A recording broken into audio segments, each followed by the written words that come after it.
हे समजलं का रे तुम्हाला? सोपं आहे का अवघड आहे? हे तुम्हाला समजलं, पण मी सांगत असताना काय झालं, ओघामध्ये मी काय बोलून गेलो तुम्हाला? हे बघा, रच हे प्रकार आहेत. आता ह्या प्रकारामध्ये हा कसा जोडायचा हे सांगितलं, त्यानंतर हा पोटफाड्या कसा जोडायचा हे सांगितलं, त्यानंतर हा रफार कसा वरी लिहायचा ते सांगितलं. आणि हे जे आहे ना, हा काय आहे, ह्याला रुकार म्हणतात. ह्याला काय म्हणतात? रुकार. हा रू पहा असा आहे, हा रू आहे.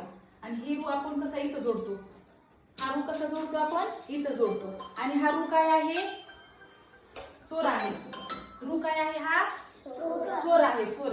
हा रू स्वर आहे आणि ह्याला रुकार म्हणतात. रुकार जोडता असं जोडतात, अमृत, आकृती, भ्रूणा, तला ऋतृण.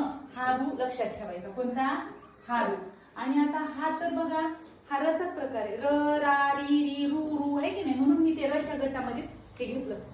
रच्या गटामध्ये ह्या सगळ्यांना का घेतलं? कारण हे र रा री री रू रू आहे की नाही, उच्चार त्याचा जवळपास सारखा आहे. उच्चार सारखा असल्यामुळे आपण काय केलं, ते सेम घेतलं. आता बघा, हा श्र कसा होतो तयार? श्र अर्धा श अधिक र बरोबर श्र. अर्धा श अधिक र बरोबर श्र. अशा प्रकारे हा श्र तयार होतो. आलं का लक्षामध्ये? श अधिक र बरोबर श्र. म्हणजे श्रवण, श्रावण, श्रीमंती, श्रेया, या अशा प्रकारे. म्हणजे हे रचा उच्चार तुम्हाला जरा सोपं जावं म्हणून सांगितलं. र सारखंच आहे असं सांगितलं, पण तुम्हाला हे स्पष्ट करायचं विसरूनच गेले होते. हे सांगायचं राहून गेलं होतं की हे रू आहे, ह्याला रुकार म्हणतात. आणि हा रुकार आहे आणि हे काय आहे? श अधिक र मिळून श्र बनलेला आहे. आणि ह्या श्रला असं वाचन करतात. सोपं आहे का? समजलं का? समजलं का? आता भीती वाटून का ह्याची? हे भित्रे मुलं आहेत ना पहिलीचे माझे. आता भ्यायचं डर गया सो डर गया हो, भ्यायचं का?